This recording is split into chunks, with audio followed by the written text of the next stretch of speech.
Refraction bye spherical lens.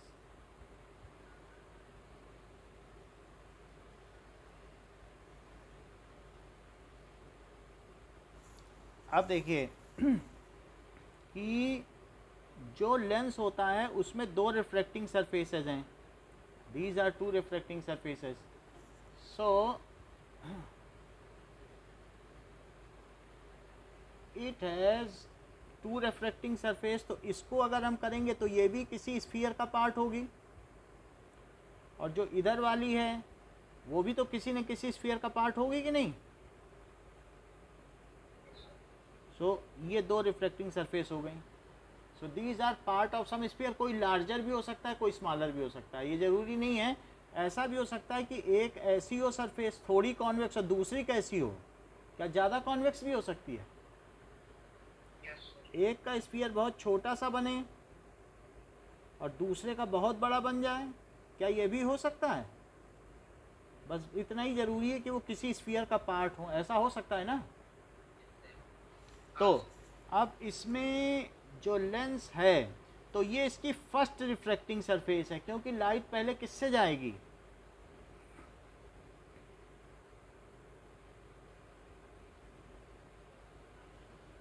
और इसी तरीके से ये इसकी कौन सी सरफेस है, रिफ्रैक्टिंग सरफेस, क्योंकि इसके बाद इमर्जेंट रे हो जाएगी।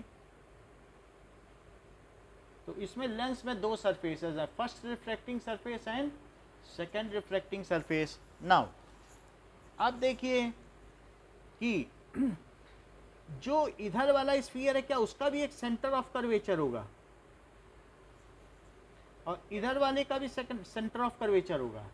तो ये फर्स्ट सरफेस है और ये सेकंड ऑफ कर्वेचर है, सेकंड सरफेस। तो मैं इस सेंटर ऑफ कर्वेचर को C2 नाम दूं कि C1 नाम दूं, ठीक है।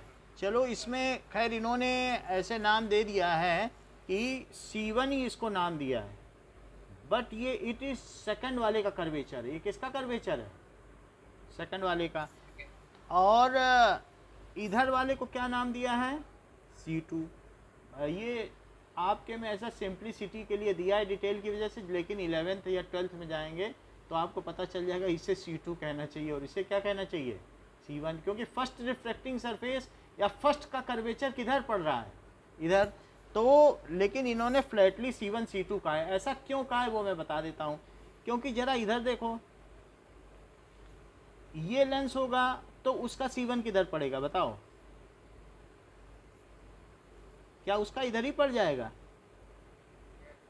तो इसलिए सिंप्लिसिटी के लिए कि बार बार बच्चों को बदलना ना पड़े, उन्होंने फ्लैटली कह दिया कि जो फर्स्ट रिफ्रैक्टिंग सरफेस है और ये सेकंड है, तो फर्स्ट का C1 इधर पड़ा और इसका क्या पड़ा, इधर पड़ा जहाँ पर सेंटर है। सो रिफ्लेक्ट जो lenses, spherical lenses are made up, जो उसकी सरफेसेज हैं वो कैसी होती हैं,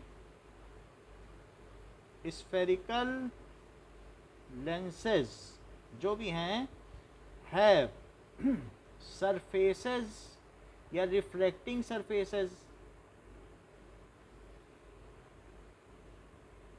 ठीक है, which are part of some sphere, वो क्या है, part of some sphere की, and their centers are called, उनके सेंटर्स को क्या कहेंगे, बोलिए, क्या सेंटर ऑफ कर्वेचर कहेंगे।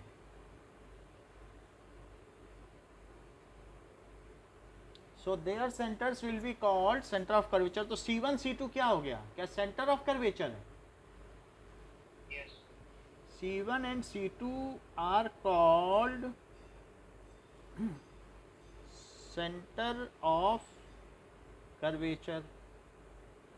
तो ये डेफिनीशन हो गई सेंटर ऑफ कर्वेचर की, कि सेंटर ऑफ कर्वेचर क्या होता है। सो जो भी स्फेरिकल लेंस हैं वो किसी न किसी के पार्ट हैं और उसको सेंटर ऑफ कर्वेचर कहेंगे। इसी तरीके से कोई भी लेंस है तो क्या उसके सेंटर में उसका एक ज्योमेट्रिक सेंटर होगा, जैसे ये लेंस है तो क्या इसका एक ज्योमेट्रिक सेंटर भी होगा, मिडिल मोस्ट, तो उसको क्या कहेंगे, क्या ऑप्टिकल सेंटर कहेंगे। So the geometric centre of any lens it is called optical centre. तो अब दूसरी डेफिनेशन देखो,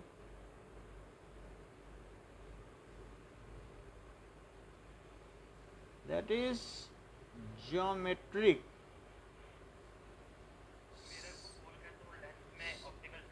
geometric centre of lens is called optical centre, उसको ऑप्टिकल सेंटर कहेंगे। Now this is called optical centre.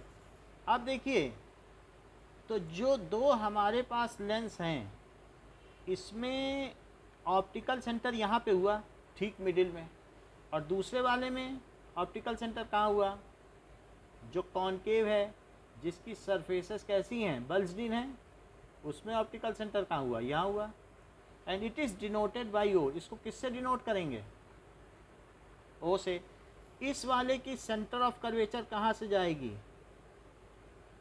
जो इधर वाला है, इसको ये C1 है, और इधर वाले के लिए क्या बोलेंगे,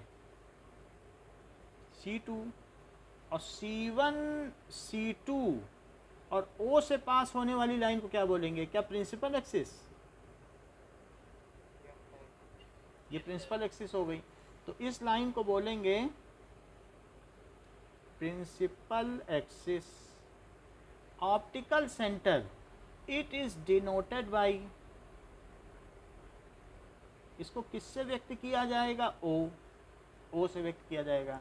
ऐसे ही प्रिंसिपल एक्सिस क्या है, the axis passing through center of curvature and optical centre is called principal axis, उसको मुख्य अक्ष कहेंगे। Now principal axis, the axis passing through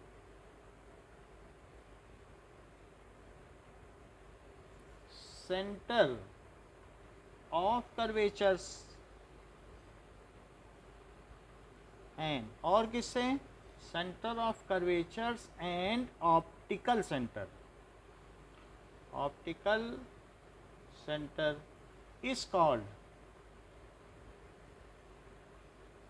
principal axis. वो जो एक्सिस होगी, चाहे आप ये जान लें कि आपका मान लो ये कर्वेचर ऐसा है, दूसरा बिल्कुल पतला सा ऐसा है, ऐसा भी कॉनकेव लेंस हो सकता है कि दोनों बल्ज्ड इन हैं, लेकिन एक का स्फीयर बड़ा छोटा सा बन रहा है और दूसरे का कैसा बन रहा है, क्या थोड़ा बड़ा बन रहा है। फिर भी इन दोनों का जो सेंटर होगा वो एक ही लाइन में लाई करेगा ऑप्टिकल सेंटर में, ऐसा कभी भी नहीं होगा कि वो एक लाइन में ना लाई करे। बात समझ में आई कि नहीं, बोलो। और ये प्रिंसिपल एक्सिस हो गई, और the distance between centre of curvature and optical centre, उसे क्या कहेंगे, क्या radius of curvature. And the different surfaces of spherical ये lenses have different radius of curvature. क्या इसका रेडियस ऑफ कर्वेचर बड़ा है कि इसका, पहली वाली रिफ्रैक्टिंग सरफेस का बड़ा है कि दूसरी का, हाँ सेकंड वाली का। तो क्या लिख दें, the distance between centre of curvature and optical center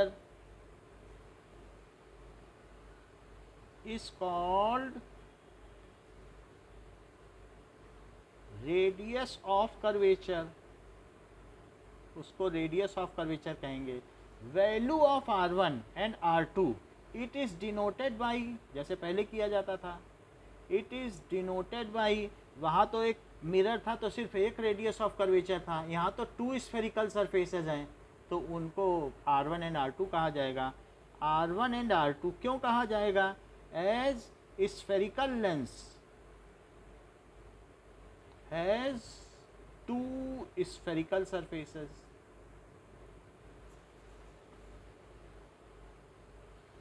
R1 and R2 में भी इक्वल, अगर ये चाहे तो इक्वल भी हो सकते हैं या फिर क्या हो सकते हैं, अनइक्वल। अगर उसकी दोनों सरफेस बिल्कुल एक जैसी हुई तो इक्वल हो जाएंगे। अब मान लो जैसे ऐसा मिरर है तो बिल्कुल दोनों एक जैसा ही कर्वेचर है, तब तो इक्वल हो गया। तो जो इधर से R1 होगा और जो इधर से होगा वो इक्वल हो जाएगा। अब देखो मान लो यहाँ पे एक सेंटर है और यहाँ सेंटर है, तो ये C1 C2 ये O है और ये लाइन हमने कर दी। नाउ इस केस में R1 एंड R2 इक्वल हैं क्योंकि दोनों का कर्वेचर एक जैसा है, तो R1 is equals to R2। लेकिन हमेशा ऐसा नहीं होगा।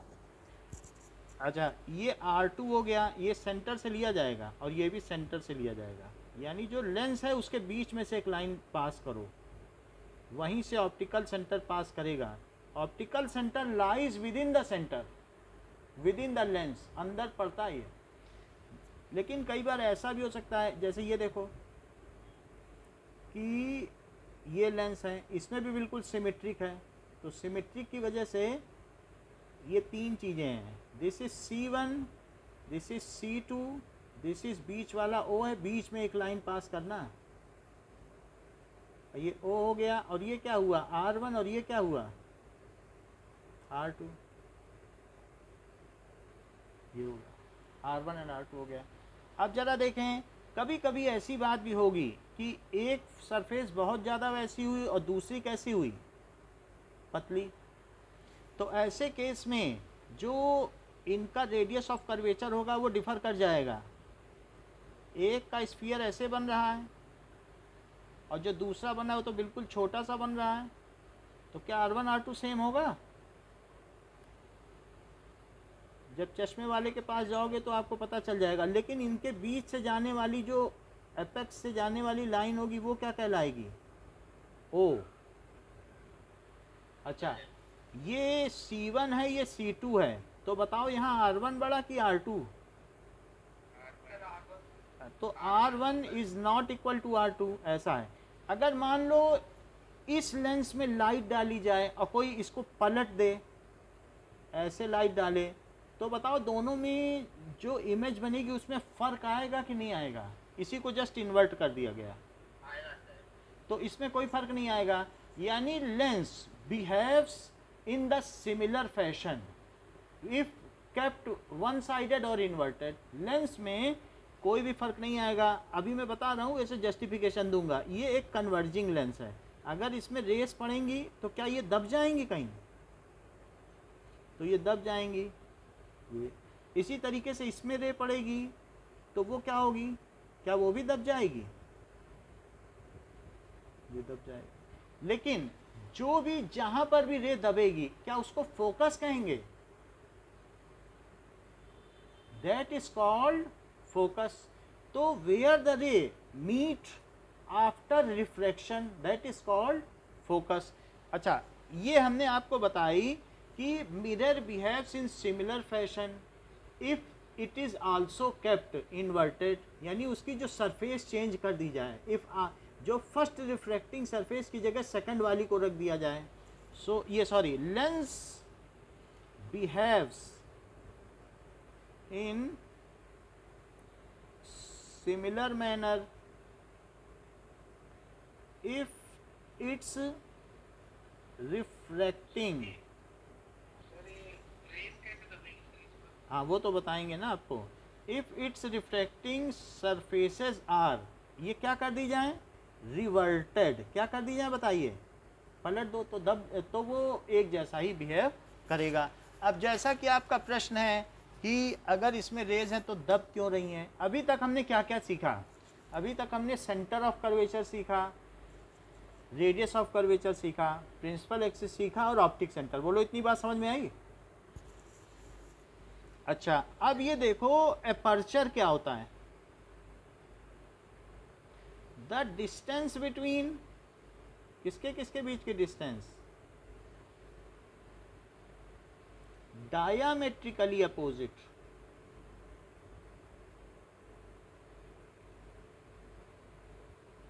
Ends on rim of lens. Rim का मतलब है periphery, circumference of lens is called aperture aperture क्या होता है ये देखें कि ये देखिए कि ये एक लेंस है, तो ये इसका एपर्चर है, इसको क्या कहेंगे? एपर्चर। और ये दूसरा लेंस है जो कि कॉन्वेक्स है, तो उसमें क्या हुआ? ठीक है, ये इसका क्या हो गया? एपर्चर। अगर हम हाथ में लें तो इसकी ये जो लेंथ आपको दिख रही है एपर्चर है, ये वाली। समझ में आ गई बात? जो रिफ्लेक्टिंग सरफेस है। अब देखो कि how refraction takes place in lens. मान लीजिए कि एक कॉन्वेक्स लेंस आपके पास है, तो मैं कॉन्वेक्स लेंस को 3 पार्ट में मान लेता हूँ। वैसे तो कॉन्वेक्स ऐसा होता है, और ये लिया, और एक बीच वाला पार्ट मैंने उसके 3 टुकड़े कर लिए, बस और कुछ नहीं किया। और एक तीसरा टुकड़ा कर लिया, वो नीचे है। ऐसे 3 पीसेस कर लिए। अब जब ये 3 पीसेस इसके हो गए हैं, तो इनमें से हम रेस पास कर लेते हैं। अब 3 पैरेलल रेज आ रही हैं। क्वेश्चन बहुत अच्छा था, हाउ इट गेट। तो ये जो बीच वाली है, अच्छा ये बताओ, ये बीच वाले को आप एक रेक्टेंगुलर ग्लास स्लैब ले लो, अगर उसमें सीधी किरण जाए तो क्या वो सीधी निकल जाती है? हाँ, बोलो, ये दिखाएं फिर से कि समझ में आ गई? आपको जो वीडियो भेजा था उसमें भी ये बात थी कि सीधी जाएगी तो सीधी निकल जाएगी। फिर से देख लेना, क्योंकि उसमें कोई एंगल नहीं है, तो एंगल नहीं है तो रिफ्लेक्शन भी नहीं होगा। परपेंडिकुलर है तो सीधी निकल जाएगी, उसमें कहाँ से दबेगी? ऑब्लिकली पे बात हुई थी। अच्छा, एक रे यहाँ आई, ये देखो, बोलो। अगर परपेंडिकुलर जाए तो मैंने एक लेंस के 3 टुकड़े किए, बीच वाला जो हिस्सा है वो कैसा मान लिया? क्या रेक्टेंगुलर ग्लास है? उस पर तो परपेंडिकुलर ही गिरेगी ना। और जो किनारे वाली है वो कैसी मानी? ये ऐसी ऐसी ले ली। अच्छा एक बात बताओ कि ये जो सरफेस है, ठीक, ये देखो, ये रे हमने ले ली और ये ले ली। अब इस पे परपेंडिकुलर डालो, क्या ये बहुत आगे चल के बहुत बड़ा सर्कल बनेगा? तो इस पर अगर मैं परपेंडिकुलर डालूं तो जो इसका सेंटर ऑफ कर्वेचर हो, क्या उसी से डालूं? सेंटर ऑफ कर्वेचर, इस वाली सरफेस का सेंटर ऑफ कर्वेचर कहाँ पड़ेगा? क्या इस तरफ, ये वाली का उधर पड़ेगा? सर्कल बनाओ एक बहुत बड़ा, तो किधर बनेगा? और किसी पर परपेंडिकुलर डालना है तो उसे कहाँ तक ले जाना चाहिए? क्या सेंटर ऑफ कर्वेचर तक? बताओ। तो मैंने देखो ये डाल दिया परपेंडिकुलर। अच्छा, कोई भी रे जब एक मीडियम से डेंसर मीडियम में जाती है तो नॉर्मल के अंदर दबती है कि नॉर्मल से खुलती है? अच्छा, दबती है तो मैं दबा देता हूँ। ये देखो मैंने इसको दबा दिया, ये सीधी नहीं गई, ये अंदर दबती हुई गई। बोलो, इतनी बात समझ में आ गई? सीधी नहीं गई, देख लो आप। सीधी जाती तो कहीं ऐसी होती। सीधी जा रही क्या? बताएं, नहीं जा रही। तो ये आप देख लो, अंदर दबी है। यहाँ तक बात सही है कि when ray moves from rarer to denser medium then it bends towards normal. बात सही है? अच्छा ये बताओ, इसका कहाँ होगा सर्कल? इसका वाला क्या इधर होगा? सी इधर होगा। तो मैं इस पर भी एक नॉर्मल डालूं, लेकिन नॉर्मल डालने के लिए हमें क्या करना चाहिए? क्या सी से लेना चाहिए? तो ये देखो मैंने नॉर्मल डाल दिया है। अब एक चीज़ आपसे और पूछी जा रही है, बिल्कुल नॉर्मल है, देख लो 90 डिग्री है। और रे, अगर ये रे आ रही है, रे बताओ अगर डेंसर से रेयरर में जाए तो इसे नॉर्मल की ओर दब जाना चाहिए कि खुल जाना चाहिए? ये बात सही है। तो देखो मैंने इसे सीधी न ले जाकर इसे दूर छिटका दिया है, इज इट करेक्ट? ये है नॉर्मल, नॉर्मल से भाग गई दूर कि नहीं? अच्छा, तो नॉर्मल से दूर भाग गई तो जो रे अंदर आई तो पहली रिफ्रैक्टिंग सरफेस पे दबी और दूसरी पे खुली, लेकिन खुलने पे भी तो अंदर ही चली गई। तो ये हो गया।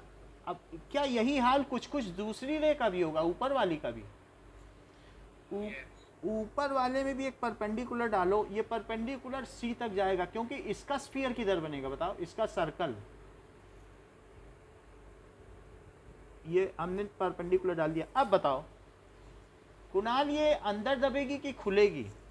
इसे ये सीधे जाना चाहिए, लेकिन सीधे तो नहीं जाएगी क्योंकि रिफ्लेक्शन हो रहा है, और डेंसर मीडियम में जा रही है, तो इसे अंदर दब जाना चाहिए। तो मैंने इसे अंदर, ये देखो, दबा दिया, सीधी नहीं गई, दबी कि नहीं? अच्छा, इधर वाले का ये बताओ, इधर वाले का किधर है? सी, सेंटर ऑफ कर्वेचर, क्या इस साइड पड़ेगा? तो इस पे नॉर्मल डालने के लिए मुझे इसको कहाँ से मिलाना चाहिए? इधर के सी से मिला देना चाहिए।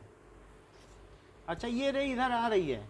अब बताओ, इसका तो वैसे ओरिजिनल पाथ ये है, कायदे से तो इसको इधर जाना चाहिए, लेकिन ये क्या करेगी रेयरर में जाने पे? अच्छा, अवे आएगी, तो मैंने इसे अवे कर दिया है। Now it is coming away, ये देखो। तो नाउ देखो, अवे कर रहा हूँ, अवे करने पर ये रे ये आ गई। तो अब हमारे पास एक डायग्राम बन गया है ये। सो जस्ट सी, एक मिनट हम आपको बता दें, फिर आपसे प्रश्न करें। ये देखो, इतनी बात हमने आपको बताई कि ये दोनों रे जो ऐसी जा रही थी, फिर अंदर गई और फिर ये आ गई, और ये जो इधर वाली थी वो ऐसे गई, दबी और दब गई। तो क्या वो कन्वर्जिंग हो गई? और ये वाली तो सीधी निकल गई। तो इफ रे कम्स पैरेलल, कैसी है बताइए? If ray comes parallel to principal axis, then after refraction, after क्या बोलोगे? अब रिफ्लेक्शन नहीं बोलोगे, after refraction through convex lens they meet at a point and that point is called, उसे क्या कहोगे? फोकस या प्रिंसिपल फोकस कहोगे, that is called principal focus. तो ये लाइन लिख लें कि इफ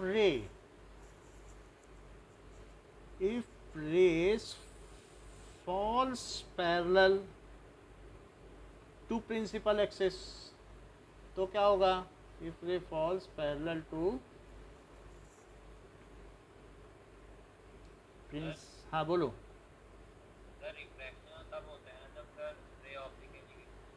रे कभी भी अगर दूसरे मीडियम में जाए तो वो रिफ्लेक्टेड रे है, बट उसका पाथ बेंड हो जाना ये हमें फील कराता है रिफ्लेक्शन हुआ है।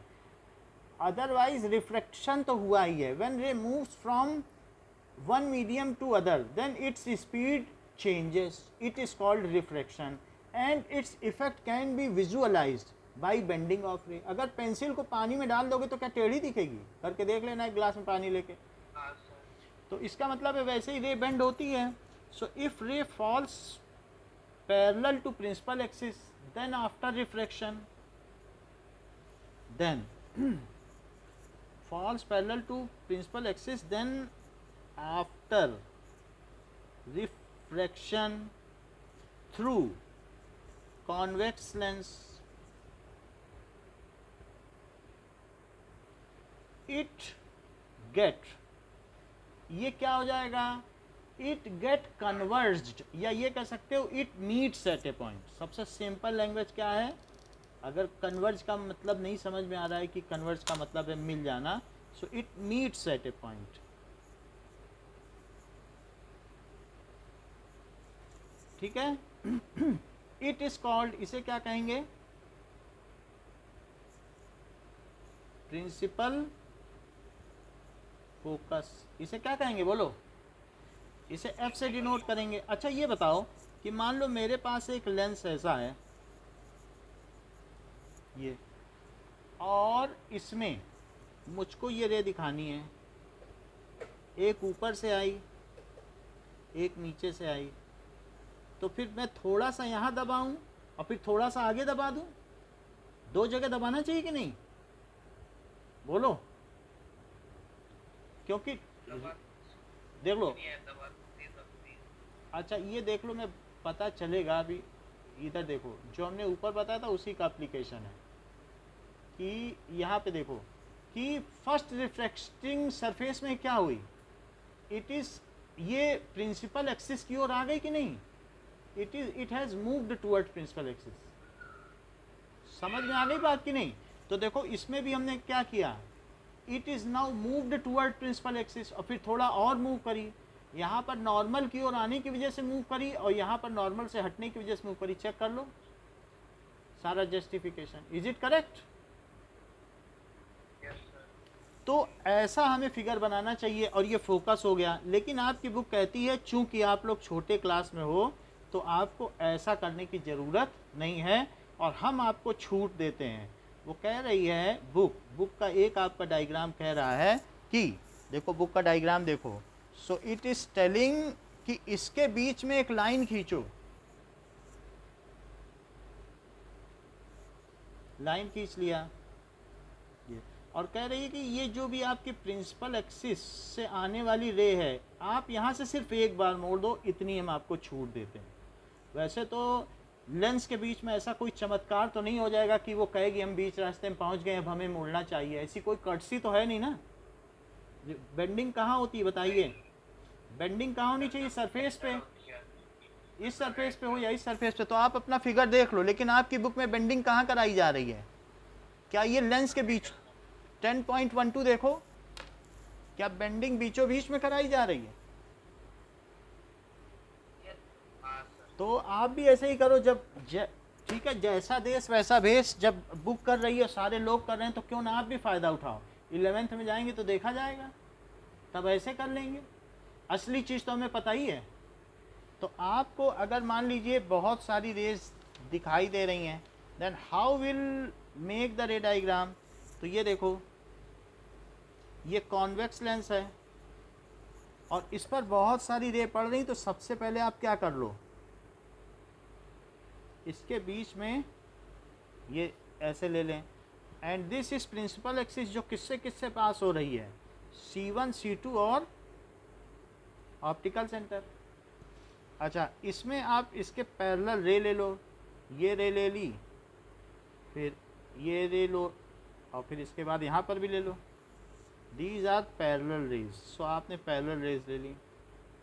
अच्छा मिडिल तक ले आयो, मिडिल तक लाने के बाद आपको क्या करना चाहिए, क्या इसको किसी एक पॉइंट पे फोकस कर देना चाहिए, तो ये सारी रे एक पॉइंट पे फोकस हो जाएंगे ये। और इसी तरीके से एक बारी सिर्फ आप मिडिल से कर दो। वास्तव में एक्चुअली ऐसा होता तो नहीं है कि मिडिल में ही कुछ हो जाए, जो भी होगा इंटरफेस पे होता है। फिर भी अब जस्ट हाँ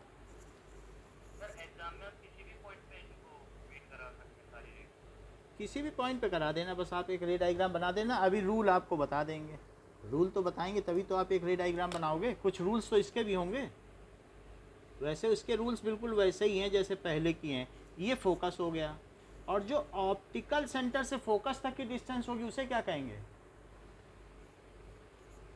focal length, that is distance between optical centre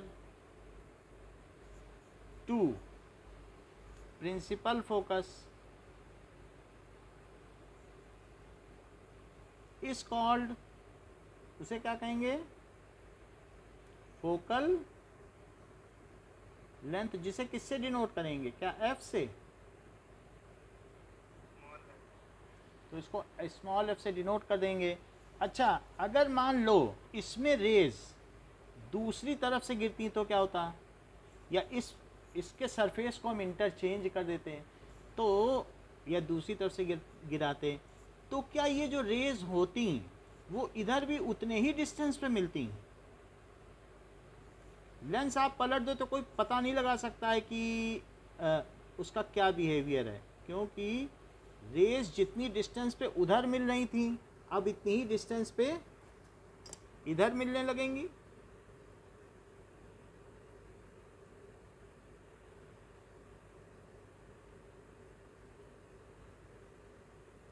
ये तो इसलिए यहां पर भी मुझे फोकस तो बोल ही देना चाहिए। यहां भी तो एक फोकस है कि नहीं, बोलिए। हाँ सर आप लाइट चैप्टर खत्म हो जाएगा क्या? हाँ,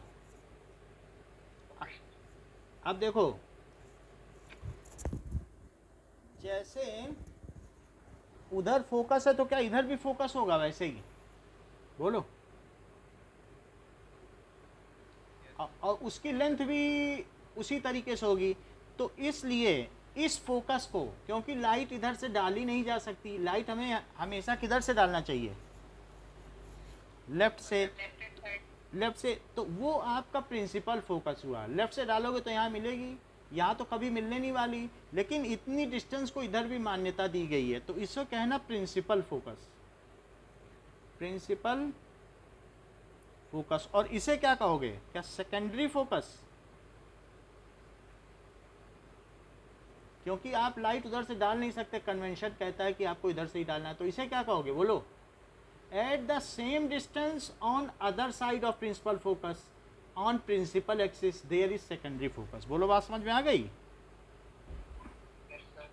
eight the same distance F on other side of optical centre,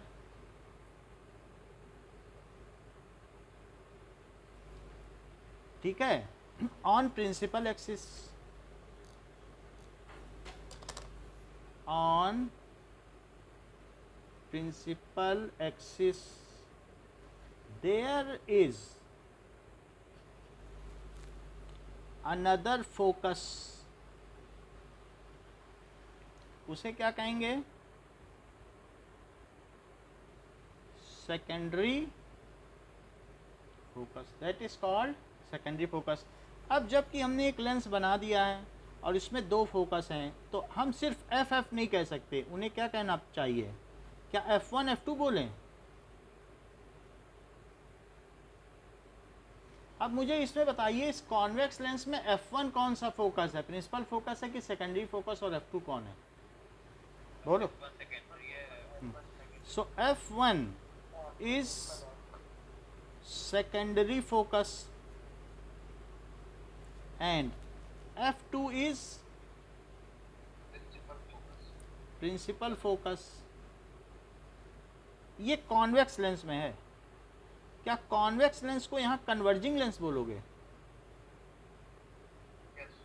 converging mirror कौन सा होता है, बोलो। कॉनकेव मिरर की कॉन्वेक्स, कॉनकेव, कॉनकेव में दबती है। अच्छा ये बताओ, F1 जितना है, क्योंकि रेडियस ऑफ कर्वेचर का तो कोई भरोसा नहीं है, क्या ये लिख सकते हो कि ये डिस्टेंस अगर f है तो इसकी डबल होगी 2r, बोलो, कि नहीं लिख सकते? मतलब जैसे पहले लिखा करते थे f is equal to r/2, क्या ऐसा यहाँ भी लिख सकते हो कि नहीं लिख सकते? ठीक है, आपने सही बता दिया कि नहीं लिख सकते, क्योंकि r ही यहाँ डिफरेंट है। पता चला R1 कुछ और हो, R2 कुछ और हो, यही नहीं इक्वल है, तो हम कहाँ लिख देंगे, बोलो। R क्या होता है, इसका रेडियस ऑफ कर्वेचर और इसका रेडियस ऑफ कर्वेचर। क्या किसी लेंस के दोनों रेडियस ऑफ कर्वेचर कभी इक्वल होंगे? बाई चांस कभी हो तो हो, ये तो इक्वल तो नहीं होते हैं। तो इसलिए इस केस में ये फार्मूला नहीं लगेगा। इस केस में F1 का डबल क्या माना जाएगा, 2F1, और इसका डबल क्या माना जाएगा, 2F2। जरा यही चीज आप अपने फिगर 10.12 में देखिए, क्या वहां R का जिक्र है कि F1 और 2F1 कहा गया है, बोलो। ठीक है, बात न करें, देखें इसमें F1 और 2F1 और F2 2F2, इतनी बात समझ में आ गई। अब जबकि ये बात समझ में आ गई है कि प्रिंसिपल फोकस सेकेंडरी फोकस कैसा है, now let us see the refraction through concave lens,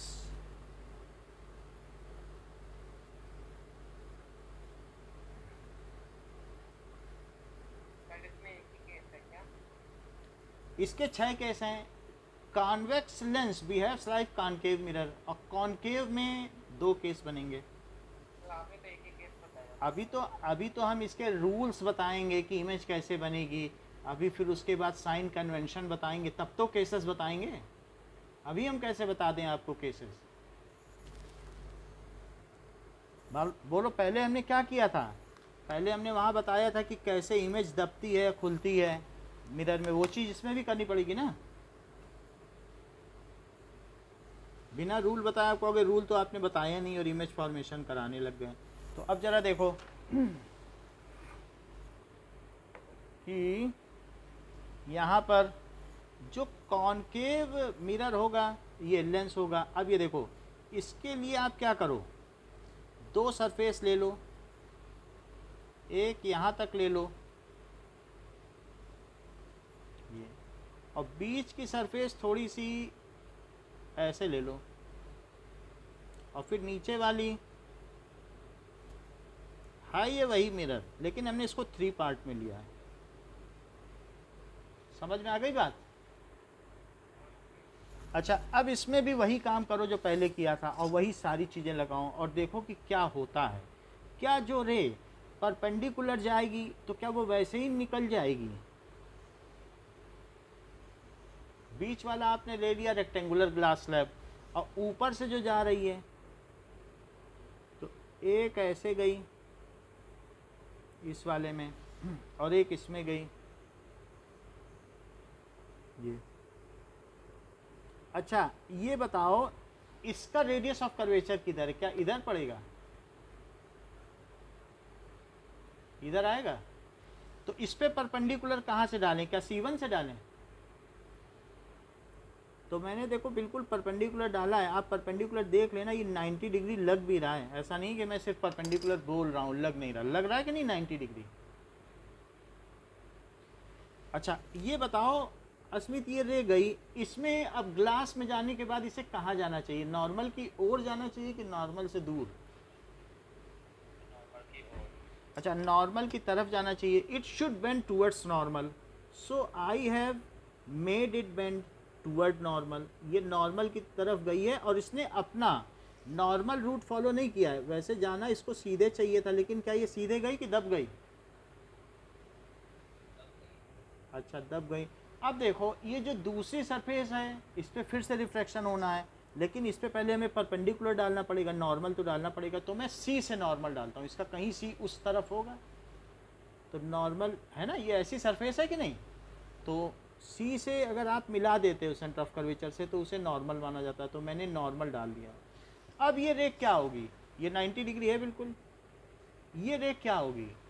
ये इस तरह चली जाएगी जैसी है, कि अंदर दबेगी कि बाहर चली जाएगी? एयर में जा रही, बाहर खुल जाएगी। तो ये बाहर खुल गई, नॉर्मल से दूर चली गई। ये नॉर्मल से दूर चली गई। तो देखने वाले को लगेगा ये रे कहाँ से आ रही? बताओ।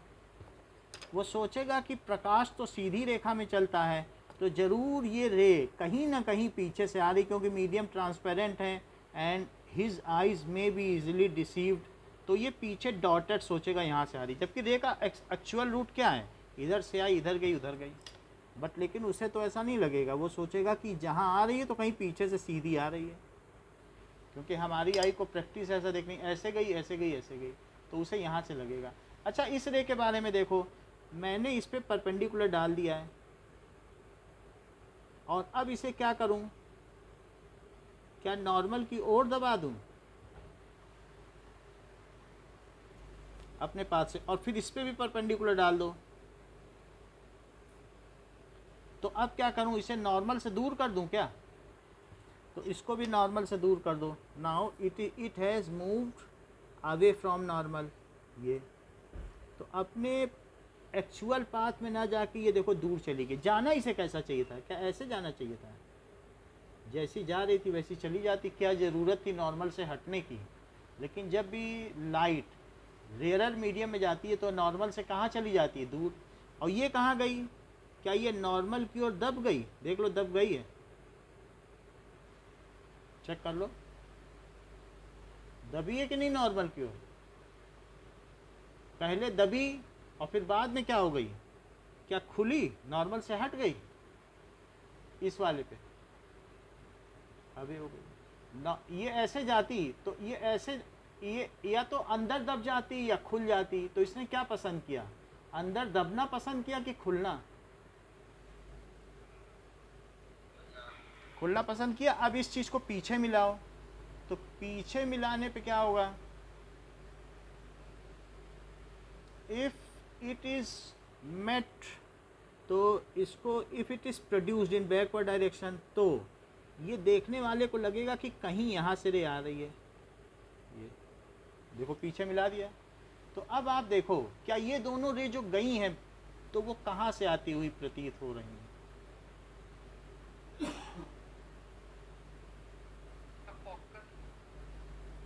यही चीज एफ है, जहाँ से वो आती हुई लग रही हैं, दैट इज फोकस। बिना मेजरमेंट के बना सकते हैं? हाँ ऐसे ही अभी आइडिया लग जाएगा, आपने जैसे उसको किया है उसी तरीके से इसको भी करना है, कोई मेजरमेंट कहीं नहीं चाहिए। अच्छा तो इतनी बात समझ में आ गई कि फोकस का है, देख लो फिर से,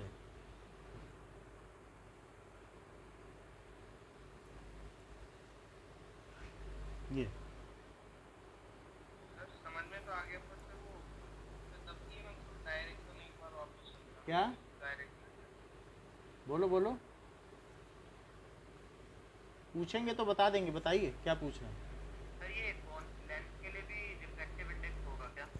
रिफ्रैक्टिव इंडेक्स हर एक लेंस के लिए होगा, तो मतलब जो भी रिफ्रैक्टिव इंडेक्स लेंस के लिए होगा वो हम बता दे रहे हैं कि हमने इसका बताया ना कि 1/f is equals to n-1 और 1/r1 माइनस 1/r2। वैसे ये 11th का फार्मूला है, लेकिन फोकल लेंथ आप r1 r2 के माध्यम से भी निकाल सकते हो। रेडियस ऑफ कर्वेचर मालूम है तो फोकल लेंथ निकाली जा सकती है। रिफ्रैक्टिव इंडेक्स अगर मान लो ये पानी वाला लेंस है तो क्या उसकी फोकल लेंथ अलग होगी, तेल का लेंस बना दिया तो अलग होगी, ग्लास का है, ग्लिसरीन का है, डायमंड का है, अलग अलग के लिए अलग अलग कन्वर्जिंग पावर होगी ना। तो सबका फोकल लेंथ किस चीज पे आल्सो डिपेंड करेगा, रिफ्रैक्टिव इंडेक्स पे होगा कि नहीं, और क्या उनके कर्वेचर पे भी डिपेंड करेगा। ये फार्मूला आपके सिलेबस में नहीं है इसलिए नहीं बता रहा हूँ, लेकिन ये R1 R2 पे डिपेंड करेगा। बोलो बात समझ में आ गई। सर ये पूरा सिलेबस में नहीं है क्या? n-1 वाला नहीं ये वाला नहीं है सिर्फ, लेकिन आपके अंदर अगर ये क्यूरियोसिटी है कि R1 और R2 पर कैसे फोकल लेंथ डिपेंड करती है, तो R1 और R2 पर ऐसे डिपेंड करती है और साथ में फोकल लेंथ उसके रिफ्रैक्टिव इंडेक्स पे भी डिपेंड करती है। अगर लेंस डायमंड का है तो कुछ अलग फोकल लेंथ होगी, अगर लेंस कांच का है तो अलग होगी, अगर जो है कनाडा बलसाम का है तो अलग होगी, वाटर का है तो अलग होगी। जिसका बनाओगे लेंस, जैसा लेंस होगा वैसी फोकल लेंथ होगी। तीन चीज़ों पे डिपेंड करती है। समझ में आ गई बात। खैर it is not the case, हमारा केस तो ये कहता है कि हमने यहाँ पर देखी बात कि हमारा अगर ऐसा कॉनकेव लेंस होगा तो मुझे रे को क्या करना चाहिए था, क्या दो जगह डाइवर्ट करना चाहिए था, पहले थोड़ा सा करते और फिर और कर देते, ये करना चाहिए था कि नहीं, यस सर। और फिर थोड़ा सा करते और फिर और कर देते और फिर इन सबको मिलाते पीछे कहीं तो। लेकिन बुक ने आपको एक ख़ास सुविधा दे रखी है छोटी क्लासेस में, सिर्फ इसी साल के लिए सुविधा है और आप उसका लाभ उठाएं। ये सुविधा क्या है वो मैं बता देता हूँ। You have not to make reflection at two surfaces and you can simplify your diagram by just bending at mid of it. कैसे आप बेंड करोगे, तो ये जो पॉइंट है इसे क्या कहोगे, क्या ये फोकस है और क्या दूसरी तरफ भी ऐसा ही फोकस होगा। सो ये F1 है, ये F2 है। क्या आप ऐसा तो नहीं सोच रहे हो कि F1 is the principal focus, क्योंकि वास्तव में यहीं से रे अपीयर टू डाइवर्ज हो रही है, ये तो फंक्शन में ही नहीं आया। और F2 को सेकेंडरी फोकस समझ रहे हो क्या? Yes sir. फोकस, और जो F1 है वही सारा एक्शन में है, दैट इज प्रिंसिपल फोकस। और इसकी डबल डिस्टेंस हो जाएगी, इसकी जो डबल डिस्टेंस होगी उसका कोई नाम नहीं है, बस 2F1 लिख देना। उसको ये ना कह देना कि सेंटर ऑफ कर्वेचर है, रेडियस ऑफ कर्वेचर है, सब कुछ भी कहोगे तो वो सब गलत हो जाएगा, क्योंकि उसका फार्मूला अलग है, रेडियस ऑफ कर्वेचर बराबर ही नहीं। क्या? अच्छा, मैं ये कह रहा हूँ कि F1 क्या है? प्रिंसिपल फोकस, क्योंकि यहीं से सब कुछ हो रहा है। और F2 क्या है? Secondary focus. उसका डबल कर लिया तो 2F1, ये 2F2 है। नाउ अब इसके लिए मैं फोकल लेंथ डिफाइन करूं, तो अनीशा जस्ट डिफाइन करो principal focus of concave mirror.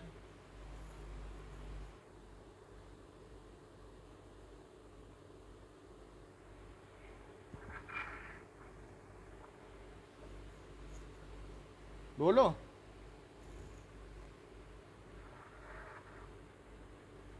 आवाज आती नहीं आपकी। सृजन डिफाइन करो।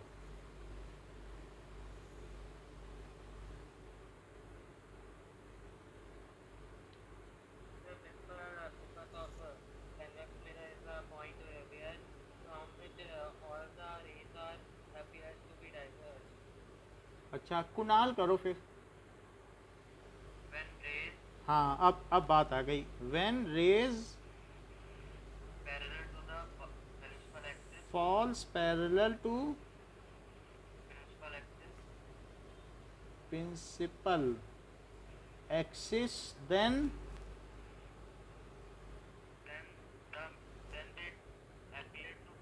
ऐसा नहीं, ऐसा कुछ नहीं। After reflection through concave lens, पूरी बात तो बोलो, ये तो पता ही नहीं चले कि हाँ रिफ्लेक्शन पे आ गए। Reflection through concave lens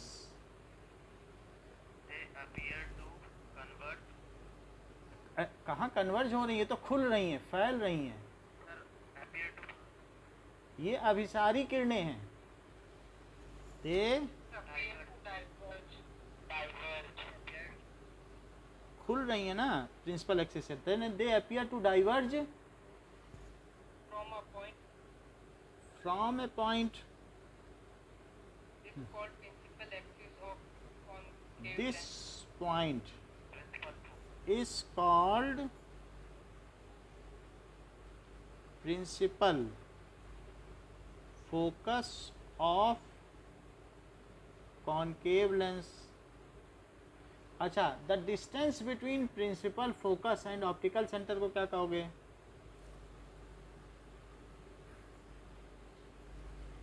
Between principal focus and optical center is called क्या कहलाएगा? Focal length. अच्छा, सेकेंडरी फोकस को जरा स्मिथ डिफाइन करो।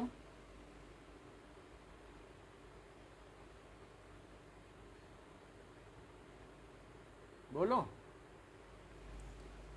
A point on other side of optical center on principal axis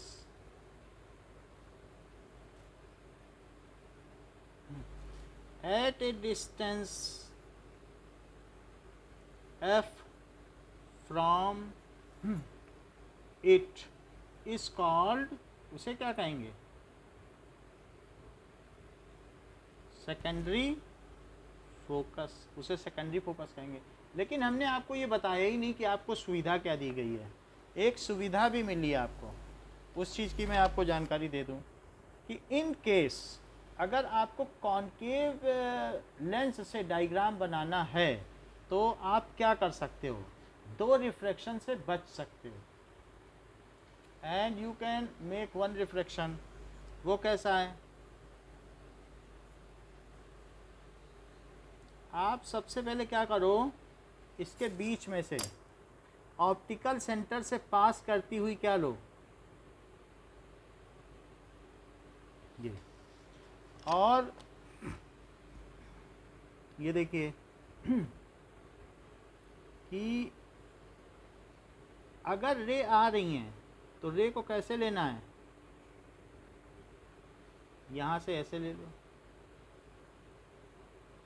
और दूसरी रे अगर ऐसे आ रही है तो मिडिल से कर लेना, मिडिल से कर लीजिए ऐसे, और ये दोनों पीछे मिल जाएंगी तो क्या होगा, इनके पीछे मिल जाने से क्या प्रिंसिपल फोकस मिल जाएगा,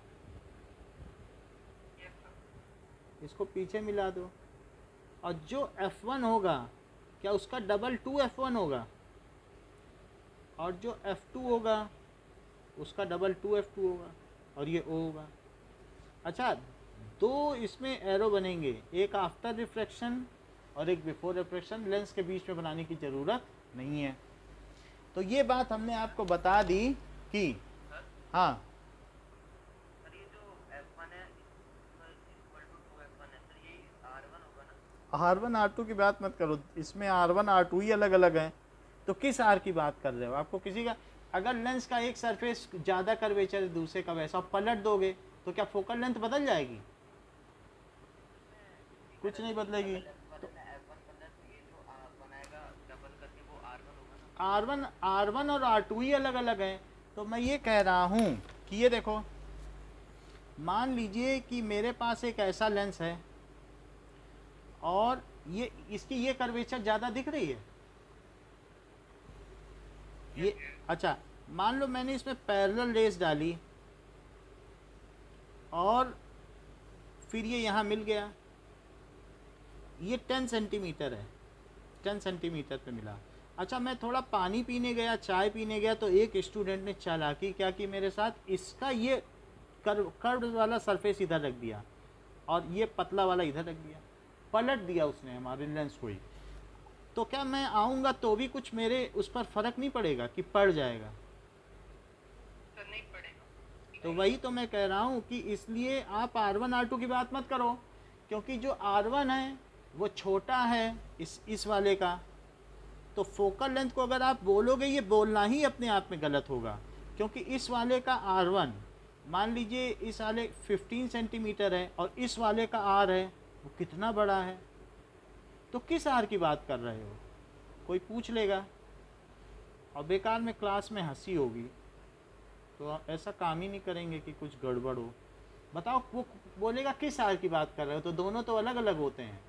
F 10 सेंटीमीटर है, तो बताओ आप भी मुझे बता दो कि R1 की बात कर रहे हो कि R2 की, कि किसी की भी बात नहीं कर रहे हो,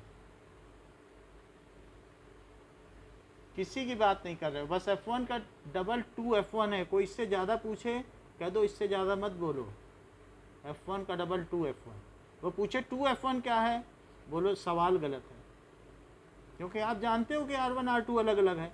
R ना बोल देना बस, क्योंकि R1 R2 अलग अलग है, आपका चश्मा हो या किसी का चश्मा हो, सबके चश्मे का यही हाल है। समझ में आई कि नहीं, दोनों सरफेस तो कर्व्ड हैं, सरफेस ये भी कर्व्ड है, कर्व्ड नहीं दिख रही क्या, ये कॉनकेव कॉन्वेक्स है, बोलो समझ में आई कि नहीं। तो इस तरीके से हम इस बात की चर्चा ना करें, गलत सवाल का गलत जवाब। तो इतनी बात आपको समझ में आ गई, आगे बढ़ो। नाउ अब देखो कि अगर हमारे पास मान लीजिए एक कॉन्वेक्स लेंस होगा, तो कॉन्वेक्स लेंस में अगर रेस पड़ेगी तो कैसी जाएगी, तो ये इसमें रेस पड़ेगी तो ये दब जाएगी कहीं, ये देखो इधर से जो पड़ रही उधर दबती हुई दिख रही, और थोड़ा मेरा हाथ आ गया, नहीं तो दब रही कि नहीं, बोलो। और जिस पॉइंट पे मिल रही क्या वही फोकस है, मिल रही कहीं कि नहीं। तो कॉन्वेक्स लेंस को अब क्या माने आप, कन्वर्जिंग की डाइवर्जिंग? ये है कॉन्वेक्स लेंस। आप देख लो बिल्कुल मेरे हाथ में कैसा लेंस है। ये है, किनारे पतला है और बीच में मोटा है, ये चीज़ है। तो इस तरीके से है, इससे भी पता चल सकता है। देखो चीज़ों को बड़ा दिखा रहा है, हैंड लेंस भी तो ऐसे ही दिखाता है, ठीक है कि नहीं? अच्छा, क्या किसमें?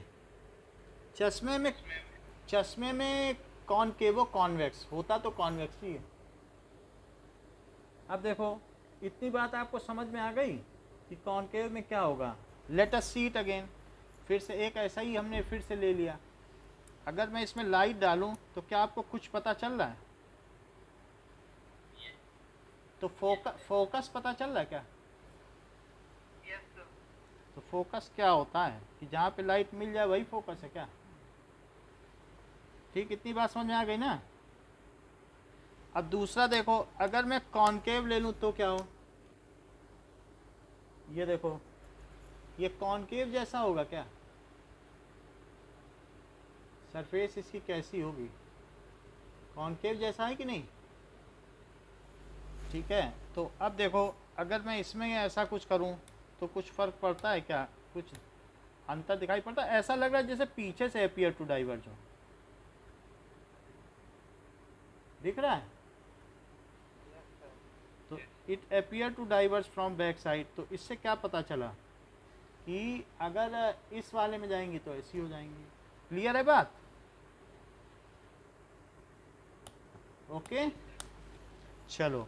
तो ये दोनों हमने आपको मिरर दिखा दिए कि एक ऐसा दिखाया और एक ऐसा दिखाया। कुछ लोग कहते हैं कि भाई हमें तो कॉनकेवो कॉन्वेक्स दिखाना चाहिए या जैसा भी दिखाना चाहिए, तो अलग तरीके का भी होता है, ठीक है। वैसे ये कॉनकेव मिरर है, ये मिरर देख रहे हो, मिरर जैसा है कि नहीं?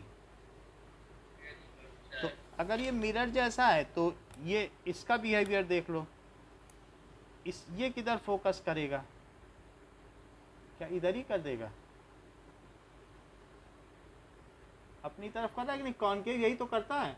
पैरेलल आने वाली रेस को कहाँ पे फोकस करता है? पहला केस बताओ, पैरेलल आने वाली रेस को कहाँ फोकस करता है? फोकस पर करता है ना, फोकल पॉइंट पे। वही चीज़ तो ये कर रहा है। अब देख लो, क्लियर है कि नहीं?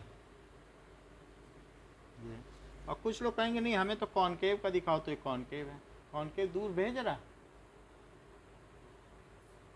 ठीक है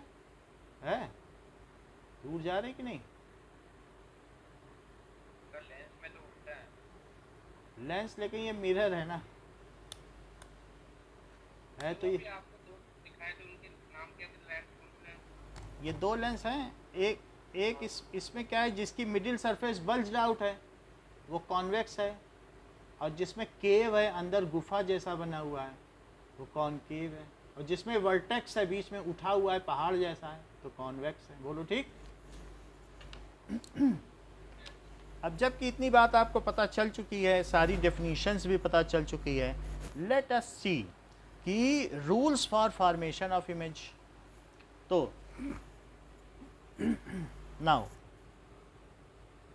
rules for formation of image. पहली चीज कि अगर पेज नंबर बता दूं जिससे कि आपको पता चले, 179 निकालो। 179 का पहला पॉइंट देखो, ठीक है। सो क्या है पहला point? Rules for image formation of lens. पहला पॉइंट देखो, दैट इफ अ रे ऑफ लाइट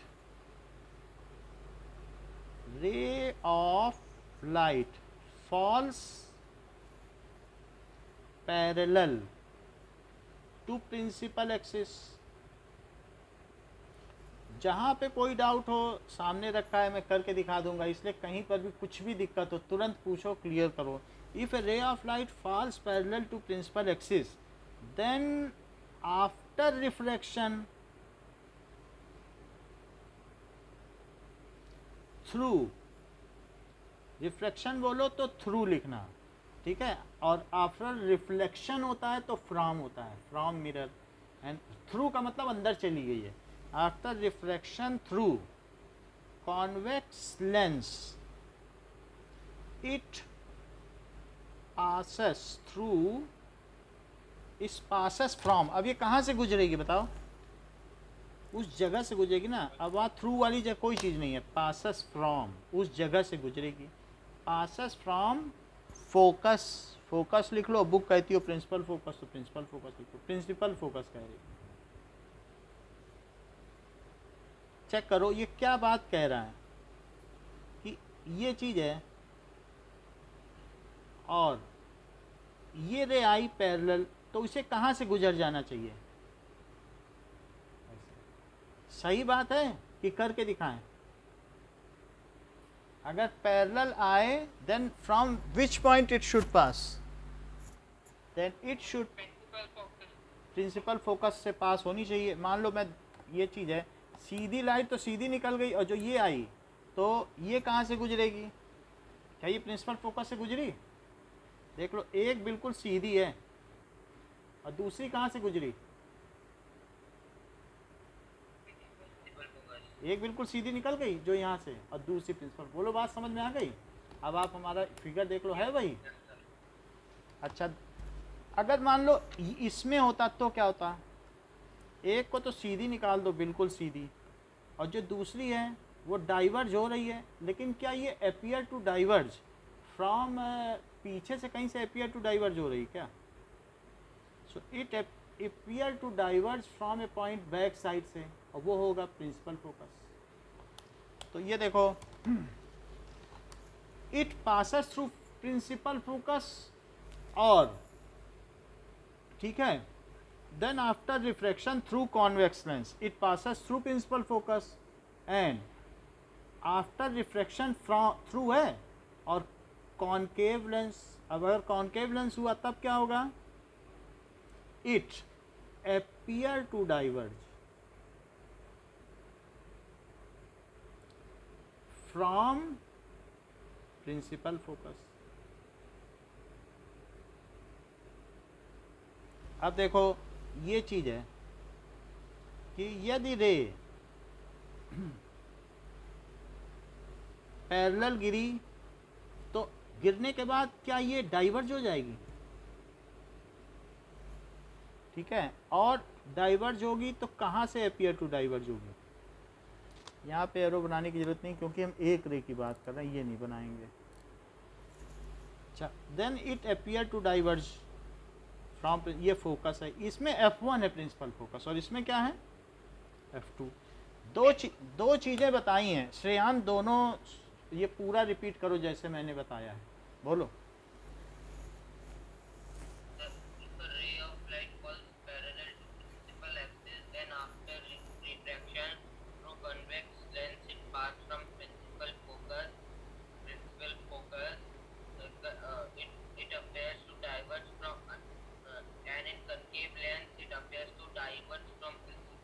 अच्छा बताया, बहुत अच्छा बताया आपने। अब देखो फ्रेमिंग ऑफ सेंटेंस कितनी अच्छी है आपकी। अब नेक्स्ट देखो, सेकंड रूल कि अगर मान लीजिए कोई भी रे, ये है सेकंड, ऐसा हो जाए कि इफ, बोलो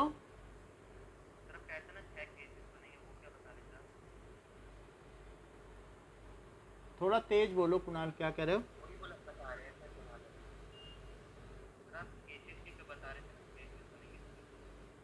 थोड़ा तेज बोलो, क्या बोल रहे हो। पहला समझ में आया कि नहीं।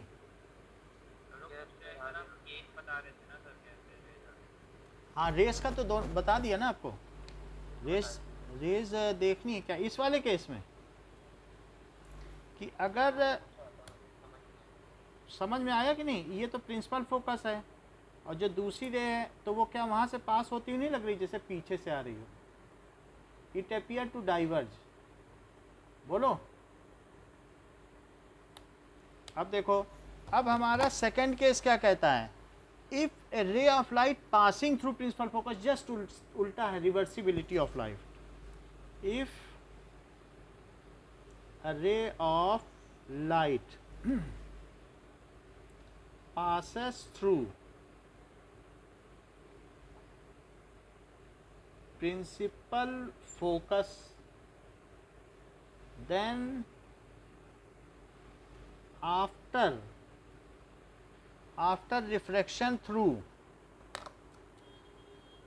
अब रिफ्रैक्शन करा दो, आफ्टर रिफ्रैक्शन के बाद क्या होगा, मान लीजिए ये है, ऐसा हो, तो अगर ये प्रिंसिपल फोकस है, हम उस साइड से रे ले नहीं सकते, हमारी मजबूरी है, लेकिन इधर भी तो एक सेकेंडरी फोकस है, तो अब हम प्रिंसिपल ना लिख के सिर्फ फोकस लिखें। अब मेरी मजबूरी है तो हम उधर से नहीं राइट ले सकते ना, क्योंकि हमें इमेज रिफॉर्मेशन करना है और फोकस से ले भी नहीं सकते। अब हम सेकेंडरी फोकस की बात करेंगे। ये बताओ, अगर रे यहाँ से जा रही हो तो क्या होगा,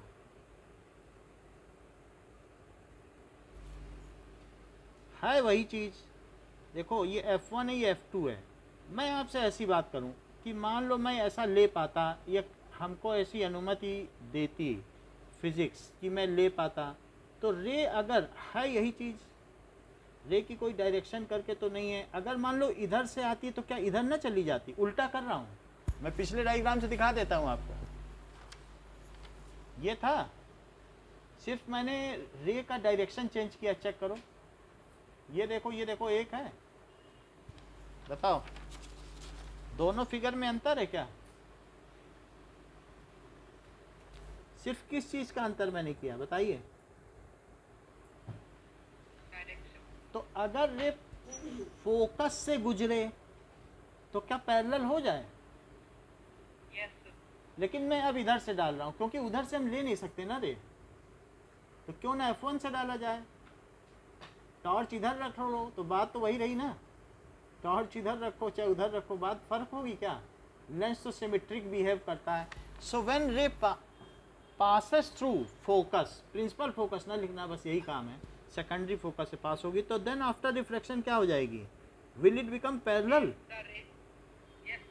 हाँ मान लीजिए ये वही चीज़ है कि अगर रे पासेस थ्रू प्रिंसिपल फोकस, तो इससे गुजर जाए, तो क्या ये जो रे है ऐसे गुजरेगी तो क्या ये पैरेलल हो जाएगी?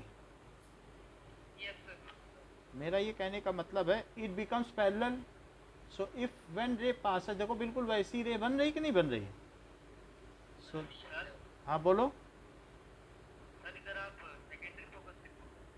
सेकेंडरी फोकस लिखना चाहिए, लेकिन अभी क्या है ना, आपके सिलेबस में सेकेंडरी फोकस पढ़ाया नहीं गया, ये 11th में है।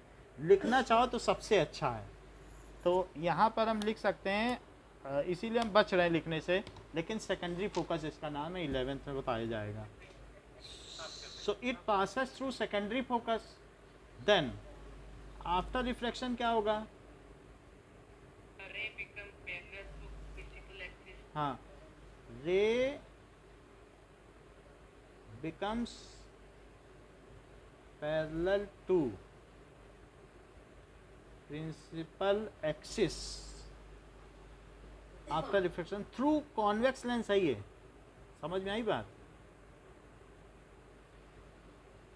और कोई उसका फ़र्क नहीं है, क्योंकि उधर से डालें इधर से डालें उससे क्या फ़र्क पड़ता है। मैं इधर से डाल दूँ तो भी वही चीज़ है कि नहीं? मतलब वो चीज़ है कि हम किधर से डाल रहे हैं, इट ऑल मैटर्स। समझ में आई? तो वो चीज़ ऐसी हो जाएगी, इधर से डालो या इधर से डालो, रे कोई लेंस डिफरेंटली बिहेव करेगा क्या? अब देखो अभी ये बात पूरी नहीं हुई है, और इस केस में क्या होगा? इफ़ इट अप्रोचेस, जरा ये भी बात करो, अप्रोचेस, वास्तव में सबसे बड़ी बात मैंने क्या की, फोकस से गुजरी एक कन्वर्जिंग लेंस है, तो क्या प्रिंसिपल एक्सिस की ओर दब गई? बोलो, दब गई। इस ये जो कन्वर्जिंग लेंस है ना, इसका नेचर दबाने का ही है। देखो पैरेलल आ रही थी तो भी दबा दी थी क्या? और अब ऐसे जा रहा है तो दबा दी, बोला पैरेलल हो जाओ। इससे पता चलता है कि कन्वर्जिंग लेंस है, हर रे को दबा ही दे रहा है। सीधी आ रही थी तो फोकस पे दबा दे रहा था, और दूर जा रही है तो पैरेलल कर दे रहा है, तो दबा रहा है कि नहीं? अच्छा अब देखो, लेकिन इसका क्या नेचर होगा? मान लीजिए कि कोई ऐसी रे है जो फोकस की ओर आ रही है, लेकिन ये फोकस की ओर कैसे आएगी? क्या वो सेकेंडरी फोकस की ओर आएगी? उधर तो कोई फोकस होता ही नहीं है इसका। उधर होता है क्या? अभी देख लो, हमने आपको दिखाया है, इसका प्रिंसिपल फोकस इधर ही होता है, F1, तो उधर कुछ नहीं है। लेकिन इफ रे अप्रोचेस टू, ग्रामर देखना, इफ रे अप्रोचेस टू सेकेंडरी फोकस, तो ये लेंस कैसा है? इसका नेचर रे को खोलने का है कि दबाने का? हाँ, जैसे ऐसा कह रहा हो कि हमसे दूर हटो, प्रिंसिपल एक्सिस से दूर हटो, मेरी ओर मत आओ, हटा दिया कि नहीं? खोल दिया, जाओ जाओ, खोल दिया कि नहीं? सो इस तरीके से अगर अप्रोच करे, पहले था कि पैरेलल थी तो ऐसा लगेगा कि पास हो रही। आप ये देख लो दूसरा डायग्राम, मान लो अगर मुझे ये करने की अनुमति होती कि मैं रे को इधर से ला पाता, तो आप तब खुल के ना कह पाते कि ये इधर से ला पाता, तब आप कहते कि हाँ ये आपने लॉ ऑफ रिवर्सिबिलिटी लगाया है, बिल्कुल यही है। बोलो, क्योंकि ऐसी थी तो वैसी हो गई, वैसी थी तो ऐसी नहीं हो जाएगी। It is independent of direction. तो इसी को मैंने पलट दिया, इधर से इधर चली गई। है दोनों सेम कि नहीं?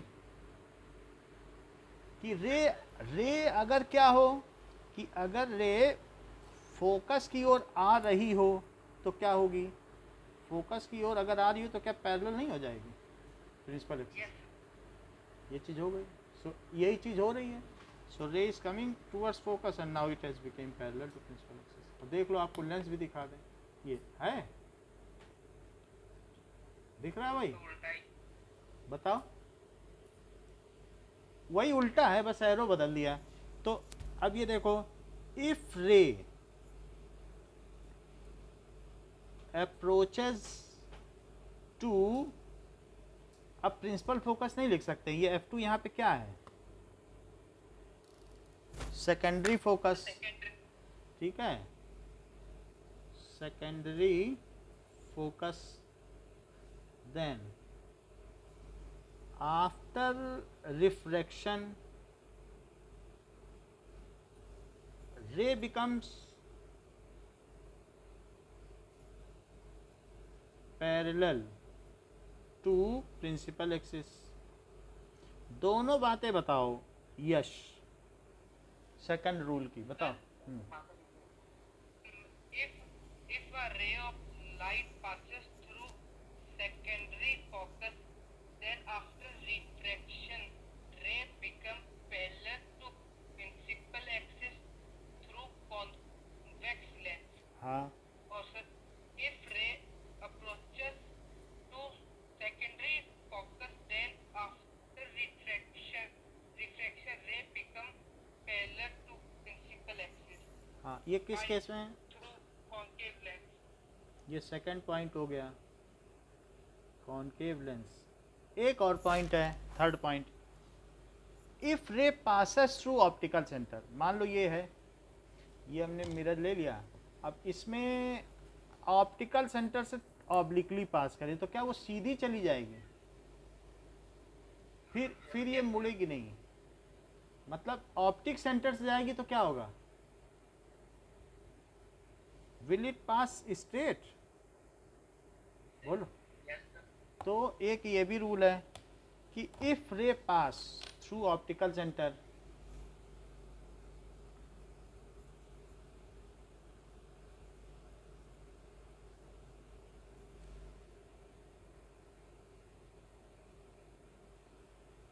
then it passes अनडेविएटेड, बिना मुड़े चली जाएगी, इट पासेस अनडेविएटेड,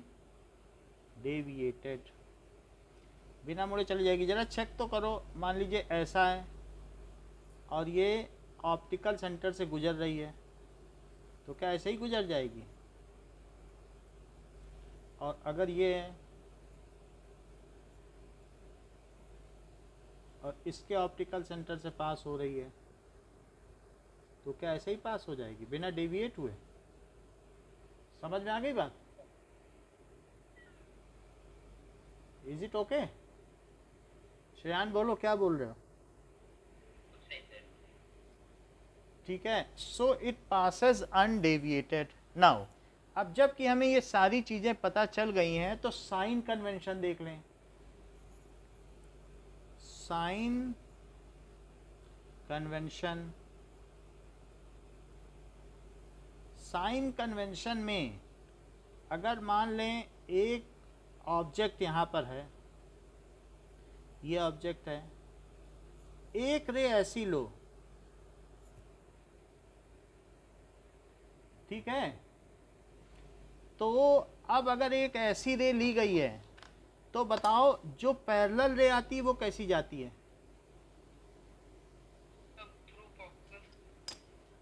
इसको मैं फोकस से गुजार देता हूं, इतनी बात हो गई। और जो ऑप्टिकल सेंटर से जाएगी वो कैसी जाएगी? तो अनडेविएटेड भी बना दें हमको, तो इन्हीं दोनों से मेरे सारे काम चल जाएंगे। एक पैरेलल लूंगा और एक ऑप्टिकल सेंटर से, सारी रे डायग्राम बन जाएंगे। क्या यहाँ पे वास्तव में रे आई हैं, दूसरी तरफ वास्तव में गई हैं कि नहीं गई हैं? क्या गई हैं, क्योंकि ये लेंस है, वहाँ तो जाएंगी रे, यहाँ कोई रिफ्लेक्शन थोड़ी ना हो रहा है। तो क्या यहाँ पे एक वास्तविक इमेज बनेगी, रियल? और रियल होगी तो क्या इन्वर्टेड होगी? अच्छा, तो U क्या होता है बताइए? क्या ऑब्जेक्ट की इससे डिस्टेंस ऑप्टिकल सेंटर से, और V क्या होता है? इमेज की डिस्टेंस। HO क्या होता है? हाइट ऑफ ऑब्जेक्ट, ये HI हुआ। और ये पॉइंट जिससे रे गई थी, क्या यही फोकस है? F2 पैरेलल थी, यहां से गुजरी, तो बताओ F क्या है इसकी? फोकल है। इतनी बात समझ में आ गई? तो साइन कन्वेंशन क्या कहता है? Sign convention says that optical centre is to be kept. कहाँ रखना है ऑप्टिकल सेंटर को? ओरिजिन पर। Yes, so it says that optical center of lens is to be kept at origin। तो मैंने इसे ओरिजिन पर रख दिया है। ऑफ कार्टेशियन प्लेन, कहाँ के ओरिजिन पे रखा है? कार्टेशियन प्लेन के, जहां पर ये एक्स एक्सिस है और ये वाई एक्सिस है। ऑफ कार्टेशियन प्लेन, ये ओरिजिन पर रख दिया। All distances are measured from origin. सारी डिस्टेंस कैसी मेजर की जाएंगी? All distances are measured from origin, and for this new Cartesian sign convention is to be followed। इतना ही लिखना है, new Cartesian sign convention is to be followed.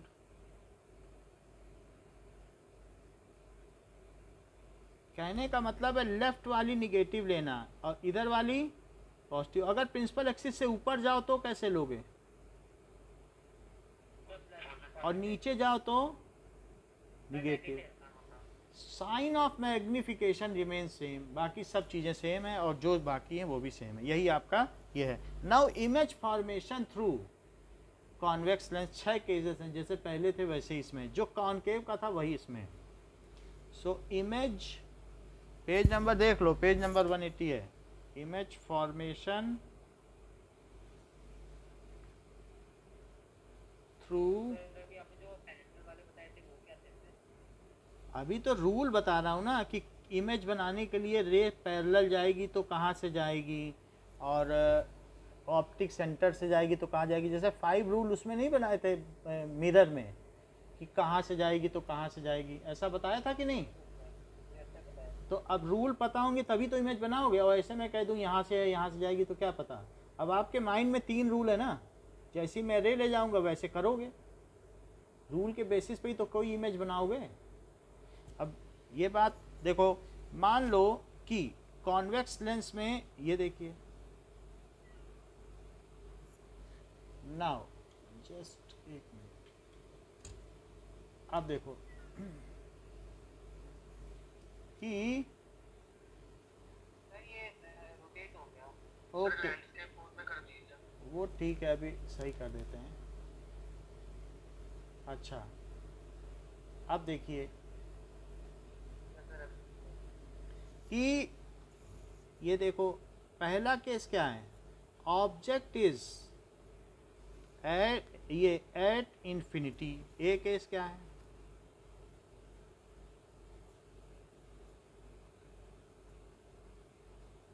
अच्छा रे अगर पैरेलल आ रही है कॉन्वेक्स में तो उसे कहाँ से जाना चाहिए, ये तो सीधी निकल जाएगी। तो इसको मैंने फोकस से गुजार दिया है। अगर फोकस से गुजार दिया है तो कुणाल मुझे इसका नेचर ऑफ इमेज बताओ, कहाँ बनी है और कैसी बनी है, सारी बात बताओ, बोलो कुणाल, यस सर बता रहा हूँ। बता। सर रियल, इमेज बनी कहाँ पे, ये भी तो पहले ये बताया जाता है। सर इमेज फोकस से बनी। एट फोकस, ठीक है, और रियल है, real and inverted. Real and inverted, और साइज के बारे में बताओ। Sir diminish. हाईली बोला करो, पॉइंट साइज है ना तो हाईली, हाँ हाईली डिमिनिश्ड बोल सकते हो, अच्छा है तो पॉइंट साइज बोल दो। अच्छा सेकंड केस ले लो, ये ऑब्जेक्ट एट इन्फिनिटी था। अब सेकंड केस है ऑब्जेक्ट बियॉन्ड 2f1, ये चीज f1 है और ये 2f1 है, इतनी ही डिस्टेंस पे लेना f2, और उसके इधर ले लेना क्या,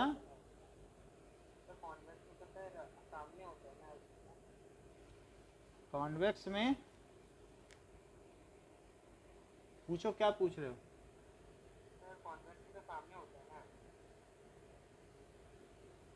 सामने होते हैं तो आपका माइक बड़ा धीमे रहता है, सामने होते हैं तक समझ में आया है मुझे। क्या सामने होते हैं ये तो बताओ।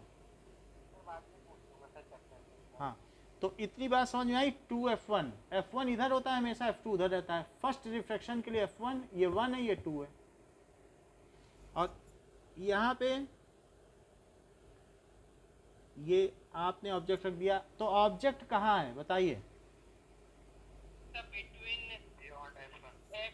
बियॉन्ड 2f1, बियॉन्ड, जैसे उसमें c के बियॉन्ड था, अब c की तरह ही है, बियॉन्ड 2f1। तो अब अगर यहाँ से सीधी रे आ रही तो कैसी जाएगी? क्या वो फोकस से गुजरेगी? मिडिल से मोड़ना, ध्यान देना। रे डायग्राम में जो चीज़ें होती हैं पंक्चुएशन वो माने जाते हैं। ये देखो, तो पैरेलल थी तो कहाँ से गुजार दी? क्या F से? और जो ऑप्टिकल सेंटर से जाएगी वो कैसी जाएगी? सर अनडिविडेड। बिल्कुल ठीक कहा, वो बिना विचलित हुए जिस रास्ते से आ रही वैसे गुजर जाएगी। अच्छा तो इमेज कहाँ बनी, कोई बता पाएगा? क्या बिल्कुल वैसा ही केस नहीं है? ये सो इस तरीके से यहाँ पे क्या लिख सकते हैं, बोलो यश आप ही बोल दो। Image Sir, image is found between F2 and 2F2. हाँ देख लो, इसकी टेबल भी देख लो, उससे पता चल जाए F2 लिख रहे हैं कि सिर्फ FF लिख रहे हैं। हाँ F2 एंड 2F2 सही है, बिटवीन F2 एंड 2F2। और बताओ। Sir, image will be real and inverted. और Sir, image will end diminished. Diminished हो गई। ये सारी चीज़ें हैं। अब तीसरा केस देखो, थर्ड केस। अमित बताओ कहाँ होगा object?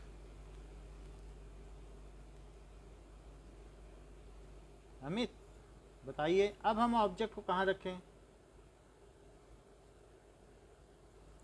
This is F1, this is 2F1, this is F2, this is 2F2। Asmit बताइए, अब थर्ड केस में कहाँ रखें ऑब्जेक्ट? पहले इन्फिनिटी पे रखा, फिर बियॉन्ड 2F1 रखा, अब कहाँ रखूँ? 2F1 पे मैंने ये रख दिया। देखिए ये ऑब्जेक्ट हमने 2F1 पे ये रख दिया है, और इससे मैं एक पैरेलल रे ले रहा हूँ। तो अब इस पैरेलल रे को कहाँ से गुजर जाना चाहिए किसी नियम के अनुसार? थ्रू फोकस भी मैंने निकाल दिया, जैसे आप कहते जा रहे हैं मैं वैसा ही कर रहा हूँ। तो ये मैंने फोकस से गुजार दी। अच्छा, अब एक रे में ऐसा ले रहा हूँ जो ऑप्टिकल सेंटर से हो रही है, गुजर रही है, ये ऑप्टिकल सेंटर से, तो क्या उसे सीधा निकाल दें? अच्छा, अब ये इमेज कहाँ बनी? तो अस्मित बताओ इस इमेज का नेचर क्या है, जबकि मैंने रे डायग्राम के सारे एरो बना दिए हैं। पहला तो सर रियल एंड इन्वर्टेड होगी। ठीक है, पहले लिख दूं object at 2F1। So image कहाँ बनी ये तो बताओ? 2F2। और फिर आपने बताया रियल एंड इन्वर्टेड, और मैग्नीफाइड होगी कि diminished? Same size end of same size. अच्छा, अब हमारा एक चौथा केस बनता है कि सेम साइज की, वो कैसे पता चला? ये सेम साइज की, अब देखो होता क्या है ना कि यहाँ पे आप ऐसे कर लो, ये एंगल इसके इक्वल है क्या? Yes sir. अच्छा, ये 90 और ये 90 है। हाँ सर। और क्या एक कोई कॉन्ग्रुएंसी जानते हो? दैट इज ये डिस्टेंस इसके इक्वल है क्या? Yes sir. तो हाँ सर। बताओ ए ऐसे कॉन्ग्रुएंसी होती है? यस सर होती है। तो क्या ये लेंथ इसके लेंथ CP/CT से हो जाएगी? Yes sir.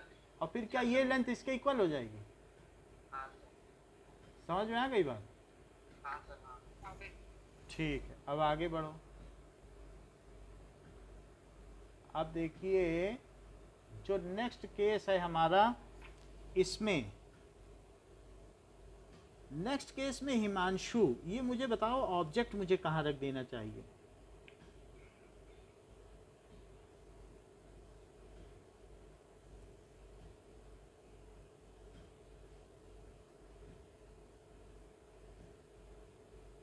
To F2। तो ये चीज हमने कर दी। श्रेयान बताओ कहाँ रखूं object? Sir sir sir F1। F1 पे रख दूं?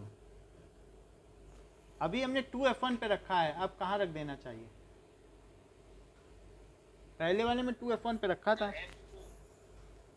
F2 पे तो नहीं रख सकते। F1 and 2F1। हाँ, इसके अब धीरे धीरे F के पास लाओ, बिल्कुल वही करो जो पहले किया था। C और F के बीच में नहीं रखा था, याद आ रहा है? Yes sir. इसको C ही मानो एक तरीके का। तो ये देखो ये गई, तो इसे कहाँ से जाना चाहिए? फोकस से पास हो गई, तो ये फोकस से पास हो गई। अच्छा, जो ऑप्टिक सेंटर से जाएगी वो अनडेविएटेड चली जाएगी, तो ये अनडेविएटेड गई, और ये ऐसी चली गई। तो क्या लगता है आपको, ये F1 और 2F1 के बीच बनेगी कि कहाँ बनेगी? बियॉन्ड 2F2 बनेगी सर। अच्छा अच्छा, बियॉन्ड 2F2 बनेगी, ये दिख भी रहा है कि बियॉन्ड 2F2 बन रही है। तो सृजन मुझे बताइए कि यदि object between 2F1 and F1 हो तो इमेज कहाँ कहाँ बनेगी? Sir, image is formed beyond the 2F2. Beyond 2F2 और Sir, it is a real and inverted. it is real and inverted and Sir, it is magnified or enlarged. अच्छी बात कही आपने। और फिर जो रह गई बात ऐसे बना दो। अब ये देख लो, ऑप्टिक सेंटर के आपके बुक में दिखा रहा है तो हम भी सब में दिखाएं। बुक से कुछ फ़र्क नहीं होना चाहिए डायग्राम, जिससे कि टीचर को कोई मौका ना मिले मार्क्स काटने का। वो दिखा दो सब में। तो बुक में आपके चारों डायग्राम में वो दिखाया है, तो मैंने भी दिखा दिया। अब देखो हमारा 5th केस। अनीसा, अब मुझे क्या करना चाहिए? ऑब्जेक्ट कहाँ रख देना चाहिए?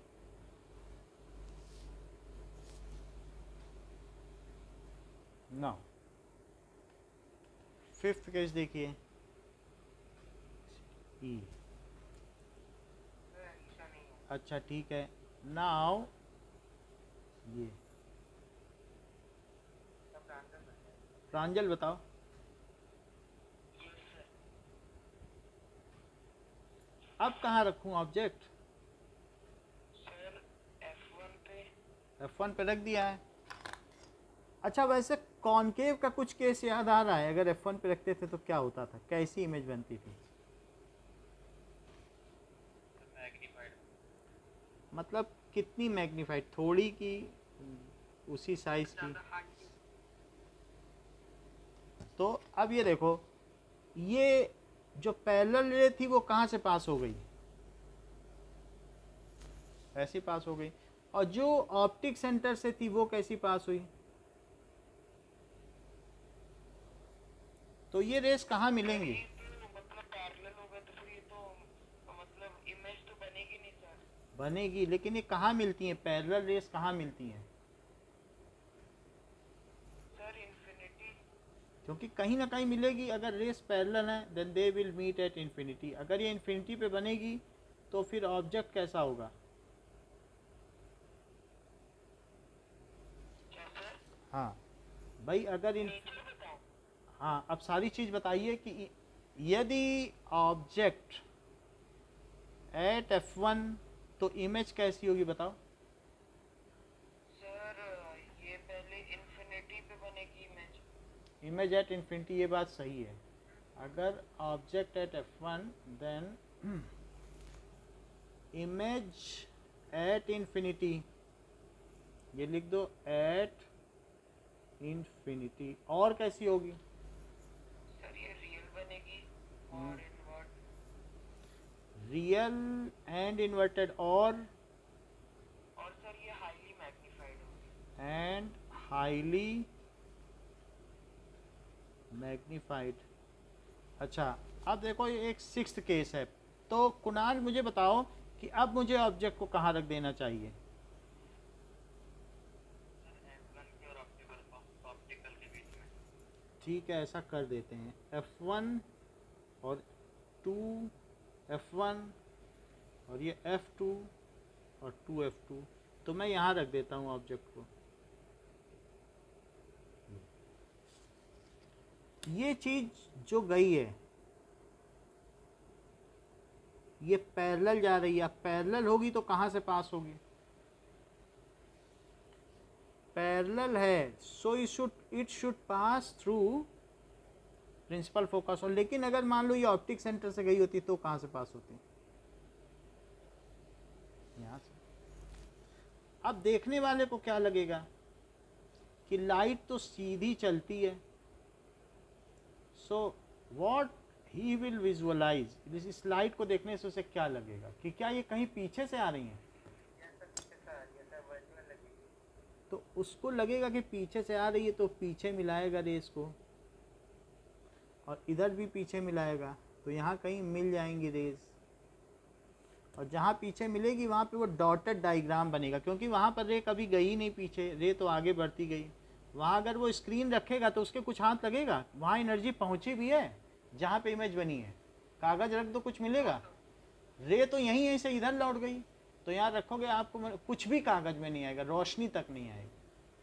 तो ये इमेज कैसी बनी?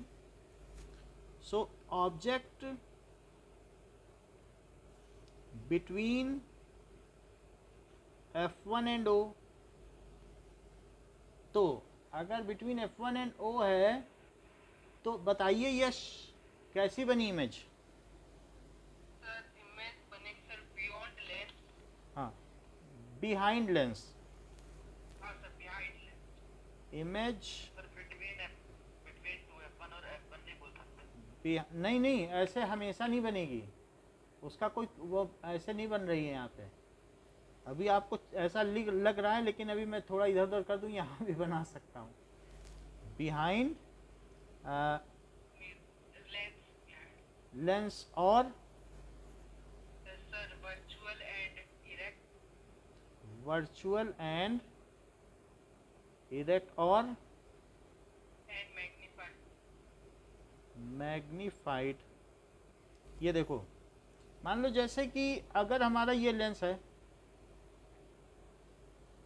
और उसकी फोकल लेंथ जरा अलग है, ये इस तरीके से, ये मान लीजिए इसकी फोकल लेंथ ये F1 है, तो इधर क्या हो जाएगा, क्या F2 हो जाएगा? फिर और पीछे जाओ तो 2F1 और इधर क्या हो जाएगा, 2F2। और अब हमारे पास एक यहाँ से ऑब्जेक्ट है, तो ये देखें, ये ऑब्जेक्ट, तो ऑब्जेक्ट से जो सीधी रे गई वो कहाँ से गुजरेगी? फोकस से। और जो इससे गई ये, वो यहाँ से गुजरेगी। अच्छा, अब ये पीछे मिलाया, किसी ने बोला हम पीछे मिला के देखेंगे, देखें कहाँ इमेज बनती है, उसने ये मिला दिया ये, तो फिर यहाँ मिलाया। वैसे इसमें भी इसके बीच बन रही है, but there is no case, क्योंकि F के बदलने पर चीज़ें बदल जाएंगी। इस केस में भी यही बन रही है, बट ऐसा माना जा सकता है कि ये कहीं भी बन सकती है। ये यहाँ मिली, तो अब लेकिन ये देखो F1 से पहले बन गई, तो ये बोलना बिल्कुल ठीक रहेगा, कुछ कहा नहीं जा सकते कहाँ बनेगी। अब पिछले वाले केस में कहाँ बनी थी बताओ? क्या F1 के बाद?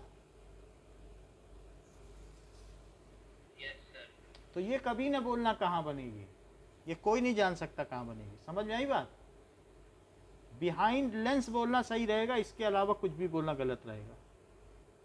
तो आपको 6 केसेस समझ में आ गए कि if object is between F1 and O, then where will be the images form. एक तो ये बात हो गई, इज इट करेक्ट? तो अभी तो इतना ही रखते हैं, और कल अभी ये जाएगी क्लास, और कल तो पूरा लेगी। तो कल हम लोग इसके क्वेश्चन आंसर और जो भी हैं वो कर लेंगे, और 2 केस डिस्कस कर लेंगे। आज के लिए इतना ही रखो। सर कल खत्म हो जाएगी? कल ख़त्म हो जाएगी। अब 1-2 पेज बचा है, देख लो कितना बचा है। हाँ, सर कल पीटीएम भी हो सकती है, 6 बजे होगी ना क्लास? 6 बजे से क्लास होगी। ओके।